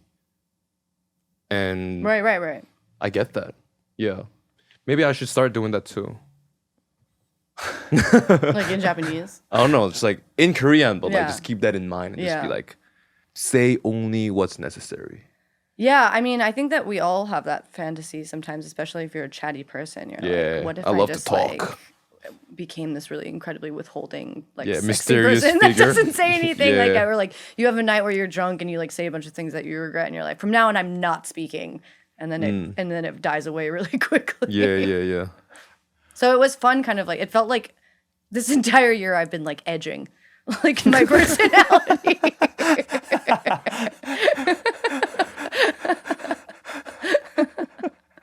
You're gonna, from my experience, I go home and I talk so much. Yeah. And then I'm like at night, I'm like, why did I talk so much? Right. And it's just like this release of like being able to talk to everyone you pass. And then every day here, like I probably speak less Korean than you do.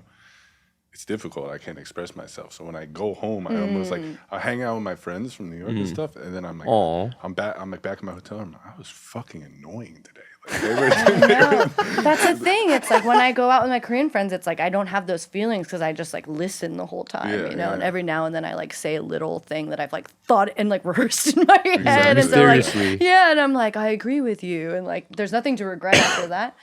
But it's been really I'm kind of curious when I go back to New York in a couple of weeks, like if things will just be so like boring, you know, like ordering food at a restaurant or like going to a bank is like no longer like this adventure and like anticipation. Or like I remember I went to a hotel in Korea and he was explaining, you know, from 5 to 9 we have breakfast and it ends there and the elevators are over there, and I was like, if I was in America right now, I'd be like, okay, shut up, like I need just like let me go to my room. But here I was like, oh, and then he used that grammar, and oh, I know that word. It's like so Right. like all of these really mundane things are like a learning lesson and really like an adventure. engaging, you know. Yeah, it's an adventure, and I feel really good about myself. I like have a conversation with a taxi driver. Like in New York, if a taxi driver was talking to me, I'd be like, please don't, you know. So I wouldn't do that to a taxi driver, but you know, and there would be different situations where I get that you when know, I'm traveling too. Like I would just like wake up. I won't go to my phone. I would like step outside of my hotel and just walk around and be like, wow, like look at that building. Or I'm like super like interested in like how like people are buying fruits and stuff on the street. I'm like take photo. I'm like, wow, this is amazing. And I always have this realization like, wow, like I should live like this Totally. when I'm back home. Yeah. And that shit fades very Yeah. quick. I know. I mean, in some ways, I feel like you're like reborn. You know what I mean? I Yeah. feel like I'm like a child, like learning how to interact with the world. And even the way that I speak Korean, it's like a kind of babbling, you know, like I'm babbling to strangers. Even like my relationship with Jungle, it's like, you know, if you have friends with kids and like the 3-year-old's like says something and like you're like I have no idea what that kid just said, but the mom knows. It's like your friends who know the way that you speak can like translate for you because like they're used to like the mistakes that you make and like what you mean. And you know, I feel like I'm engaging with the world again for the first time, and all these like little mundane things are so fun. I'm just like, wow, I opened a bank account today. Like, Right. look at me go, you know? Like, Right. Or I like- successfully ordered coffee, and like I was able. What did I do recently? Like, I've shipped a package. Like, when I made my first like restaurant reservation over the phone, like it was just like so proud of myself. And like if you do that in New York, it's just like. Right. Who cares? How'd you do it? Oh. If you get on the call right now, like say you go like 여보세요. Well, the one funny thing was I was like, oh, like 예약 가능한가요? 여보세요. Oh, Let's say we're on a call right now. 여보세요. 혹시 그 5시에 예약이 가능한? 5시 예약이요? 몇 그런가요? 분이세요? 5명이에요. 5명이요? The thing That's that pretty was good. really confusing was like I went to like a roasted chicken place, and he was like 몇 마리, and I was like 5명이에요, and he was like 아니에요, 그 몇 마리, and I was like why is he like asking me about animals? Right. Right. And then they were like asking me how many like chickens to prepare Right. in advance, and I was like, why can't I just order it there? And like navigating that phone call was like so confusing, and I was so embarrassed because like afterwards it was like, I don't know, like replaying what that would have been like in English if someone was like, how many chickens should we prepare? It'd be like, we are 5 people. No. How many chickens do you want us to prepare? 5 5 people. people. Yeah. Like it's really embarrassing if you like translate it back into your language. But yeah, it's pretty embarrassing. In Korea, I think I'm a Korean person and I'm very fluent in the language, so I never had this like coming in as a foreigner and just kind of like experience like kind of trying out Korean. But I've did it in like let's say Japan or in America. So I want to ask like how do Korean people kind of like perceive that? Like if you say in kind of a broken Korean, do you think they're kind of more open to about it, or do you think it's more like harsh? I think it's like person to person, you know. Right. It's so weird now. I can have conversations with people, and if a person is down, like we can talk for 3 hours and make it work. But if a person is not down, then I can't even say like, how have you been? You know what I mean? Like they just won't engage. And it's really strange. I found it, I don't know, like the past couple of days I've weirdly hung out with like older guys, which is a new thing for me. And usually that demo has a really hard time understanding what I am saying. Right. Because I think that, like, I don't know, maybe it's because I'm a woman and I am more used to speaking with women, and most of my teachers have been women. And maybe they just, like, I don't know. I think especially if you've, like, learned another language, it's easier to understand, like, to fill in the gaps of the mistakes that you're making for another person. You know what I mean? I have the same experience Yeah. with like my wife's dad. Yeah. So difficult to talk to. Right. In That Korean. generation, I think. Wife's mom, super understanding. I'll Right. talk to her dad and be like, look at the mom and be like, 뭐라 카노? Yeah. Like, what the fuck is this guy talking about? Yeah. Why is that? I would probably be the same, honestly. It's just like a cultural age thing. They're probably, I don't got fucking time for this. I think man. it's What is also this guy like how talking about? if people choose to alter their speech, or I don't know like about understanding, but at least in like my sense of, there are some people who I can really understand, and some people I have a really hard time understanding.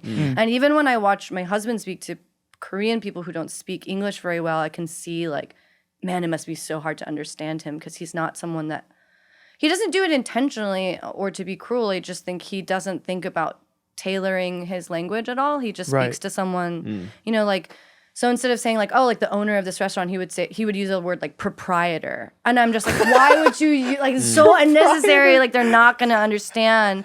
But he doesn't, he's not saying it to like be highfalutin. He's just saying it to like be, because that's the Himself. way he talks. Yeah, And he yeah. doesn't know how to like, he doesn't think like, oh, maybe they won't understand that. I should not use that word, or like something like that, you know what I mean? I find myself doing that a lot with Japanese people, because if you just speak English in a Japanese way, they actually understand it. Like same in Korea too. Like Korea.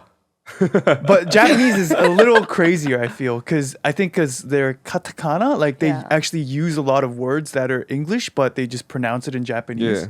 So I'll just make it Japanese, just make it sound Japanese, and they'll be like, "Yo." Yeah. They finally understand. Yeah, True. they completely get it. But Yeah. in Korea, it's like even if I do that, they're kind of like, No, but I think if when you talk to like, let's say, but I think you also speak Korean. But if I only speak English, and let's say I'm talking to a 60-year-old Korean man, and let's say I want to buy a chicken, I'd be like, hey, can I buy a chicken? I'd be like, chicken?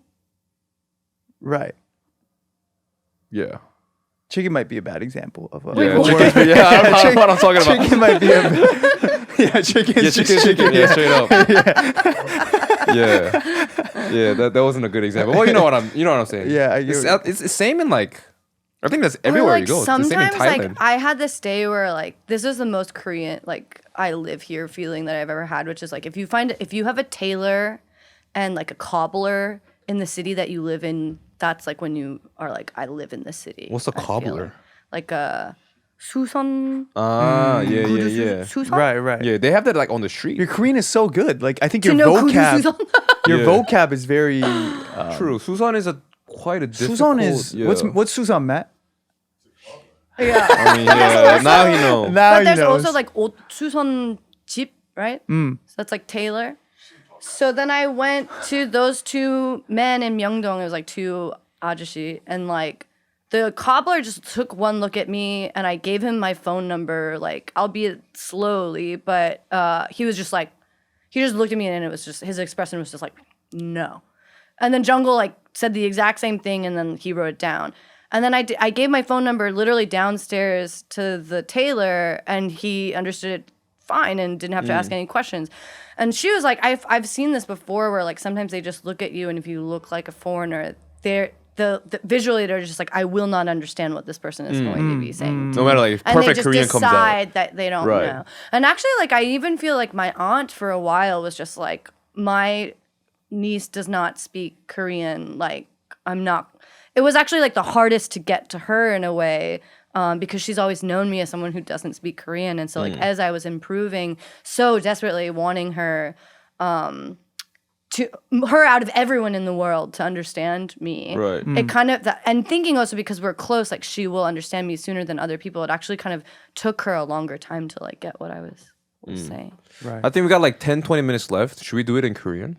No, I'm Can we too. do it? Like 한국말로 마지막 이제 부끄러워요. 10분 20분 정도 남았는데 한국어로 뭔가 끝마치면 아, 이제 그래요? 또 그리고 이제 네. 12월 24일 날 또 한국을 떠나십니다. Mm. 그래서 이제 한국을 또 떠나시니까 뭔가 마지막으로 한국어로 하면 좋지 않을까요?라고 생각합니다. 근데 편집안해서 조금 걱정하고 있어요. 그래요? 그래도 뭐 오. 근데 한국말 제가 말하는 거 지금 몇 퍼센트 정도 이해하신 것 같아요?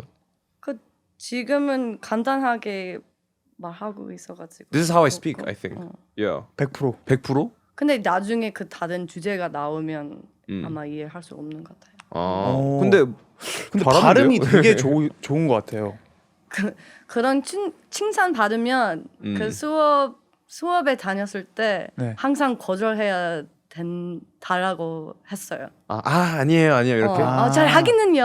항상 그런 대답 배웠어요. 그러니까 한국어뿐만 아니라 이제 한국의 문화까지도 알려주는 느낌이네요. 오, 좋다. 오. 근데 그런 문화가 너무 달라요 미국보다. 그래서 이런 벌써 실수 많이 어떻게 달라요? 이런 주제 한국어 설명 조금 어려워요. 근데 문화가 차이가 많죠. 약간 이제 그치 뭔가 칭찬하고 이럴 때 한국어나 그래도 약간 이렇게 하면서 이제 그러면서 더 나의 뭔가 그걸 칭찬을 레벨을 올리는 느낌인가? 좀 겸손 그 코드가 제가 보통 미국 사람들이 겸손하지 않아요. 제 생각에는. 뭔가 좀 그냥 근데 땡큐 이런 느낌. 제가 노력했죠. 그래서 제가 칭찬 받고 싶어요. 제가 그 노력해가지고 제가 늘었죠. 근데 그런 대답 한국에 할 수 없어요. 그럼 한국말로 만약에 누가 뭐 발음 좋네요 하면은 그냥 영어로 얘기할 거를 직역해서 한국말로 하면 번역해서 한국말로 하면 뭐가 될까요? 그런 지금 이해 안 했어. 저도 이해가 안 됐어요. 무슨 소리입니까? 그러니까 만약에 뭐 발음 좋네요를 영어로 했어. 너한테. 그러면은 영어 그 상황에서는 영어로 하니까 뭐 그냥 땡큐 뭐 이러나? 그냥 고마워요. 그냥 고마워요 하고 끝인가 그냥. 근데 수업에서 그런 대답 하지 말라고 해요. 근데 조금 약간 그럴 수는 있겠다. 누가 한국 와서 진짜 가맹탈고 진짜 음악 너무 잘 듣고 있고 팟캐스트 잘 듣고 있어요. 고마워요. 그런 대답. 이러면 약간 이거 될 수도 있겠다. 근데 사실은 그 미국 연예인들이 그런 퍼소나가 있죠. 그 예를 들면 찰리 XCX 그런 칭찬 받으면 알아요. 그런 대답 하면 한국에서는 이제 쉽지 않죠. 알죠. 알아요. 근데 내가 보기에는 감사합니다다 누가 칭찬했을 때 땡큐라고 해도 되는 것 같거든요. 감사합니다. 근데 좀 이 바디 포스처랑 앞에 합장 오휴를 붙여요. 감사합니다. 이렇게 하면 돼. 맞네. 땡큐라고 해도 감사합니다. 약간 좀 더 You have to be more grateful. 그러면 되는 것 같아요. 근데 그냥 고마워요, 땡큐 이러면 안 되고 감사합니다. 좀 이런 느낌이면은 괜찮지 않나라고. 근데 생각보다 한국말 잘하는데요, 진짜로? 잘 하겠네요. 어, 감사합니다. 네, 감사합니다. 그럼 누나 처음 한국에 왔을 때 누나? 아직도 누나 익숙하지 않았어요. 누나는 왜냐하면 누나긴 제가 항상 하지. 어렸을 때 그 한국에 와서 그 누나 부르는 적이 없었어요. 올해만 누나 한국에 들었어요. 어렸으니까? 어때요? 누나는 엄청 싫어요. 그래서 괜찮은데 처음 들었을 때 아직 익숙하지 않아요. 그럼 한국에 처음 왔을 때 항상 막내이고 싶어요. 한국에 처음 왔을 때 집에 온 듯한 느낌이 들었나요? 온 듯한? 온 거 같은 느낌? 집에 온 거 같은 느낌?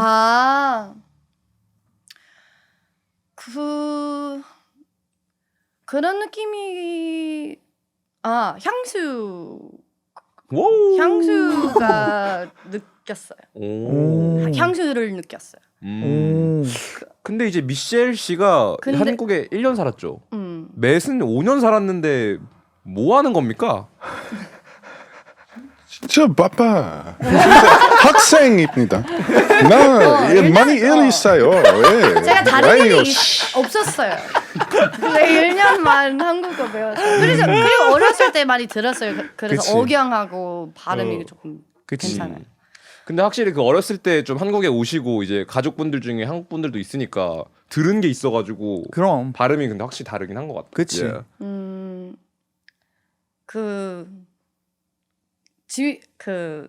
집이 온다는 느낌?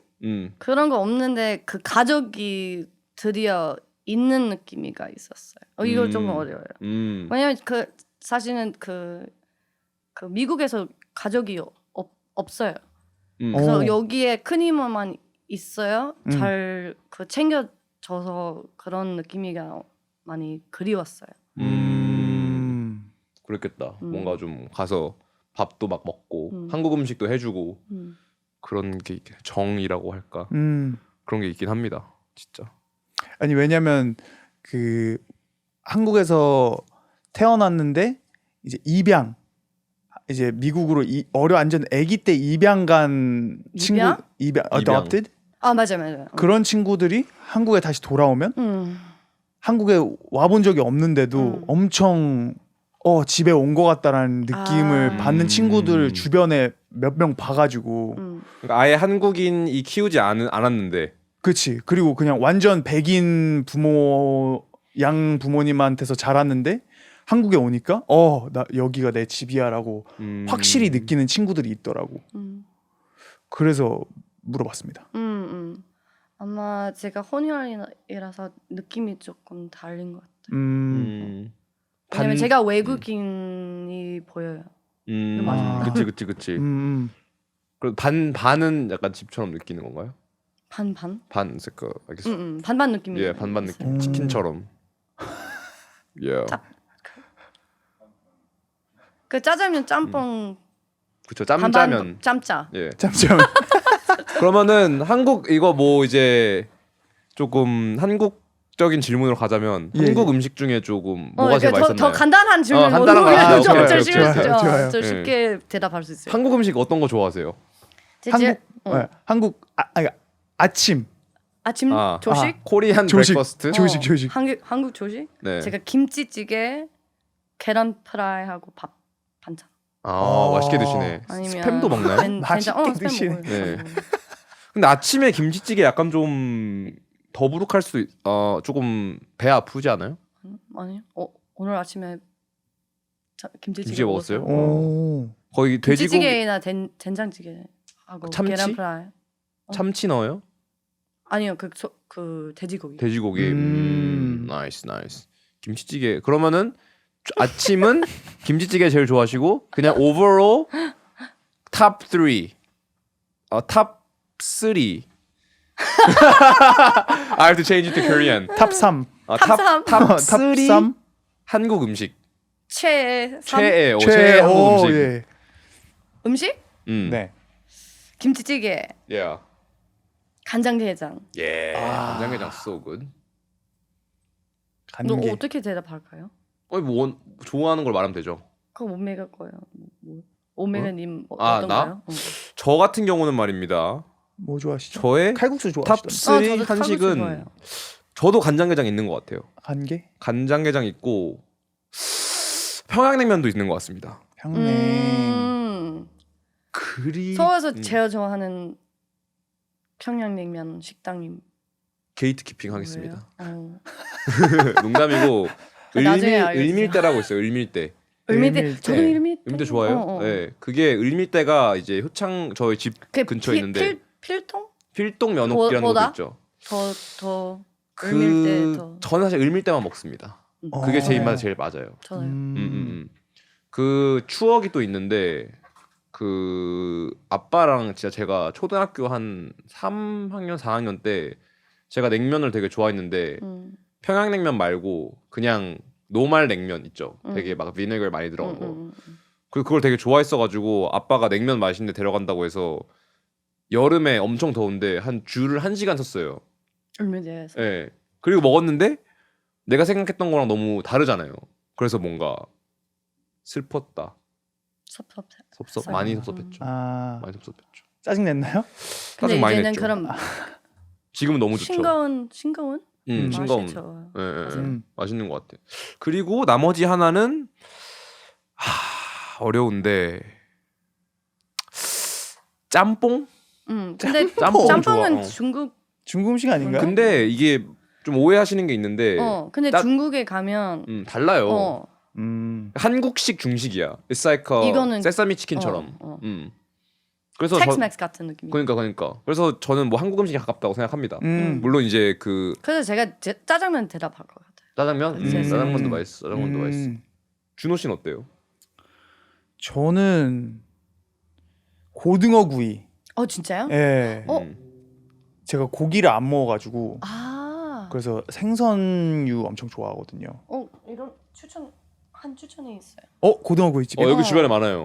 어디 혹시? 그 홍대에 있는데 네. 이름이 항상 까먹어요. 들풀? 들불? 들풀? 들풀. Can you search that up? 들풀, Matt? What's the rating on that? 들풀 한상. 들풀. 들풀 한상 거기에 고등어가 맛있어요. 예. 들풀. 한국어 타자 칠 줄 약간 집밥 느낌이가 있어요. 너무 좋아요. 타자 칠 수 있어요? 한국어로? 타이핑을 할 수 있어요? 할 수 있어요. 들풀 친구하고 한상. 한국어만 써요. 카톡? 메시지 써요. 되게 잘하신다. 근데 그리고 연세학당 다녔을 때 그 쓰기 많이 늘었어요. 들풀 한상.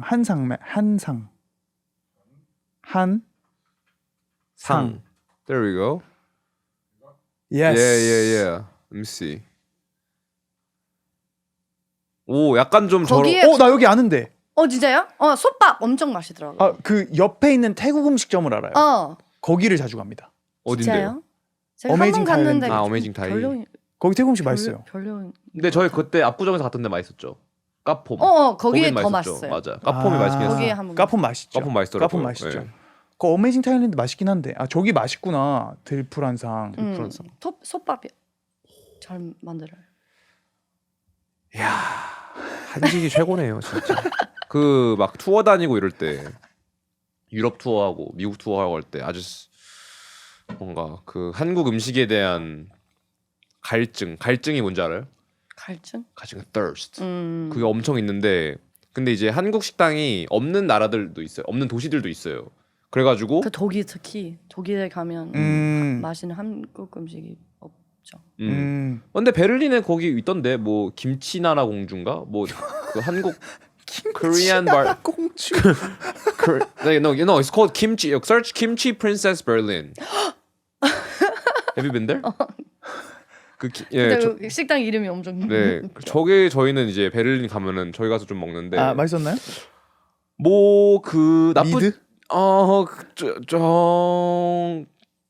그냥 근데 이제 뭐 맛이 있는 건지 아니면은 그 아까 말한 것처럼 갈증이 있어가지고 내가 그냥 뭘 먹어도 맛있게 느껴지는지 모르겠는데 그냥 저럴 때 가끔씩 저렇게 한국 식당에 있으면 진짜 너무 좋죠. 프리미엄이 붙죠 보통. 프리미엄이 붙어요. 그리고 외국에서 가격도 비싸요? 많이 비쌉니다. 소주가 이제 10몇 유로예요. 10년? 10 it's like what 16 euros 소주. for soju. 예. 그러니까 한국에 비하면 몇 배입니까? 많이 비싸죠. 그래서 10배 되죠. 근데 이제 조금 그 한식당 없는 도시를 가면은 저는 이제 그런 식당도 있어요. 막 베트남 음식이랑 태국 음식이랑 같이 파는데 알죠. 아니면은 중국 식당 그쪽 가면 그래도 약간 파리에 그런 게 좀 많더라고요. 어떤 게 있나요? 그런 그 베트남 음식 베트남 음식점 되게 많았던 것 같고 그리고 비건 이런 거 하는 데도 많았어. 비건이 많긴 해 유럽에. 비건 베트남 음식 뭐 이런 거 파리에. 그래서 저는 투어 갔다 오면은 짬뽕을 시켜 먹어요. First meal로 always. 진짜 한국에 그럼 오면 맛있는데. 지금 짬뽕 좀 땡기는데요. 그러니까 짬뽕 먹어야죠. 저희 또 중식 끝나고 나서 네. 저녁 갈까요? 중식당 좋아요. 괜찮은 데 있습니다. 네. 서울역에 또 맛있는 거 맛있는 데 아세요? 있습니다. 네. 먹으러 갈까요? 네, 가시죠. 예. 배가 고파가지고. 그러니까. 예. 감사합니다. 그럼 감사합니다. 끝나기 전에 한국 이름 있나요? 없어요. 있잖아요. 정미 아니에요? 그 이름은 제 어머니 이름 성님. 그러면 친구들이 그냥 미셸이라고 불러요? 한국어 이름 만들고 싶지 않아요? 그 이름 그 트라이는 뭐예요? 해봤는데. 응? 그 이름은 한국 이름 해봤는데 tried it on. 근데 안 맞았어요. 안 맞았어요. 오케이. What's your last name? Zonner. Zonner? Zonner. 제 한국 그 엄마 my maiden name. 장미선? My mom's maiden name was E. 아. 이정미. Zonner. 전 어떤가요? 전. 감자전. 전미셸. 미셸은 근데 영어니까 전미. 그 원래 미정 해봤는데 그거 안 맞았어요. 한 학기 동안 그 미정 그 다른 학생 미정이라고. 미순 어때요? 미순. 미술? 미순. 전미순. 미술 괜찮은데요? 전미술. 근데 사실은 그 제 한국 가족들이 다 미셸 그 한국 발음으로 그 불었으니까. 근데 미셸이라는 이름을 갖고 계신 한국 분들도 있어요. 근데 심지어. 네. 그 뭐야 이미셸 씨 있잖아요. 누구죠? 미셸 위? 저요? 근데 아니 미셸이라는 there's a singer. 이미셸이라는 싱어가 있어요. 그 골프 선수는 아는데 그 미셸 위 뭐 교포인가? 교포였던 것 같은데. 아무튼 이미순 씨? 이미술? 미술? 미술관 같아요. 네. 어쨌든 출연해 주셔서 감사합니다. 나오셔서 감사합니다. 무서워요. 그 댓글 읽을 때. 한국어 진짜 안 돼. 진짜 근데 엄청 그 이제 Japanese Breakfast 한국인 팬분들은 진짜 엄청 좋아하실 거예요. Yeah. 뭔가 내가 좋아하는 아티스트인데 한국에서 1년 동안 살고 한국어를 이렇게 잘해가지고 이걸로 인터뷰를 한다? That's like amazing. 나중에 Yeah. 더 잘했으면 좋겠어요. 그러니까요. 또 돌아오면 그때 도전할게요. 네, 그때는 한번 한국어 인터뷰로 아마 내년 합시다. 좋아요. Yeah. I think I have to dedicate like a full year of study in order to do a full interview. But, 근데 yeah. 이거 미국 가서 또 금방 까먹는데 계속 해야 돼요 공부를. Like Duolingo or something. I was just thinking about this because I was like, I haven't driven for a whole year. Right. And it's not like I'm going to forget. It's not like when I go back to New York and I drive for the first time and be like, I don't know how to drive anymore. I haven't driven in a year.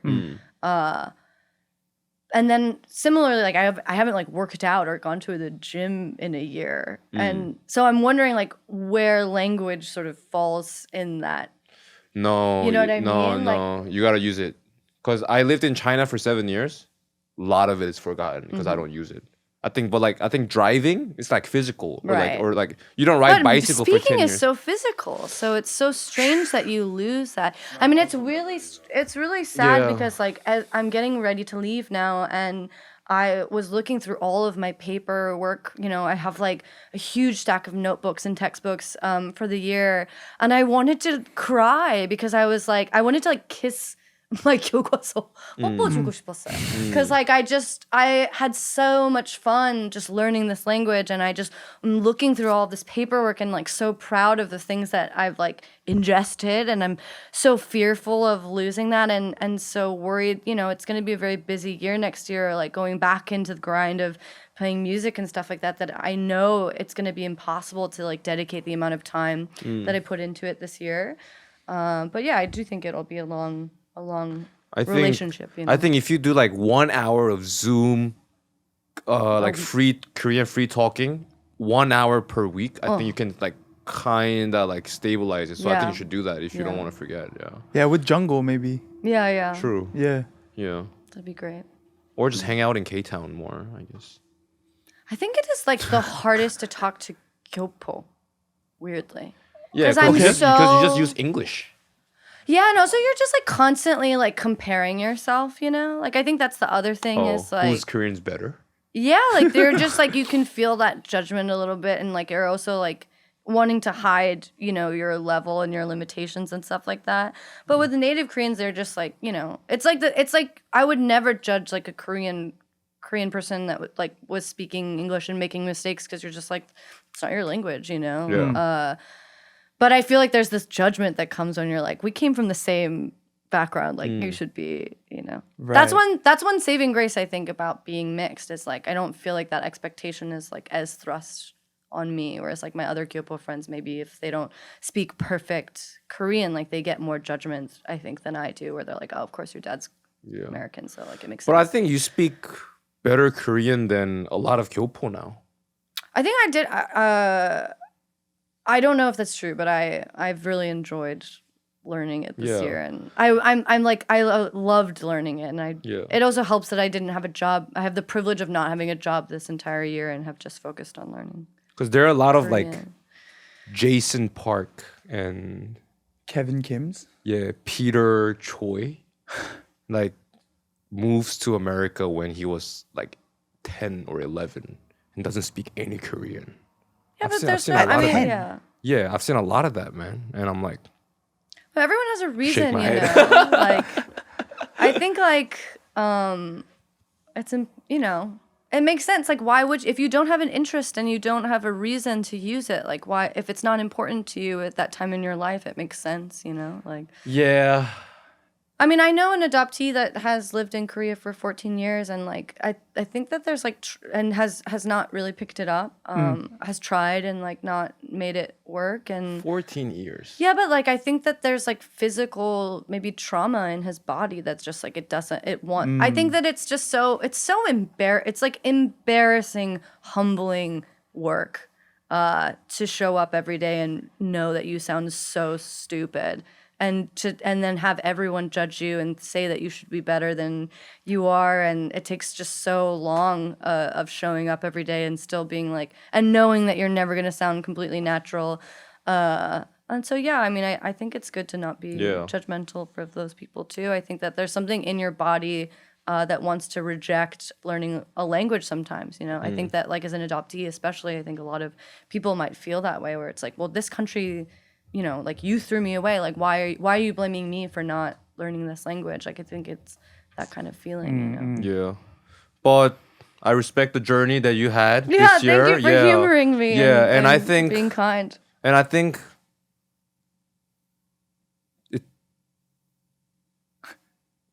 I don't want to use turned out good, but I think your Korean really like improved. I think. Yeah, I I don't mean, know how well you spoke before. I but really knew nothing. yeah. So it's I like, thought I came here and I was like, oh, like 중급 이런 것 같아요. But like I came and they're like level 1, and I cried so much. I was like, I know both number systems. Like I know how to read and write. Like I know all these words. Like what do you mean I'm in the number 1 level? Like if my husband would be like in the right. same He would be there. level, like as me, like how is that even possible? And yeah, like it was I think the first like 6 months of just like getting comfortable with that reality and that was my level was like really heartbreaking and Yeah. really, really hard and really, really humbling.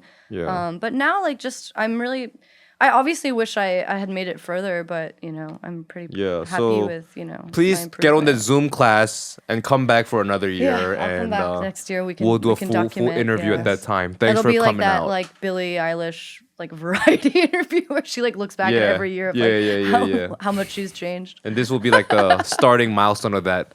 Thank you for coming out, Miss Michelle. Mrs. Michelle? Yeah. This is breakfast. Yes. Japanese breakfast. Thank you for coming out. Thank you. Thank you. Thanks for having me. I'll be supporting your Korean journey. I'll cheer for you. Yeah. I cheer for you. I cheer for you too. I'll cheer for you too. Thank you. Peace. SPNS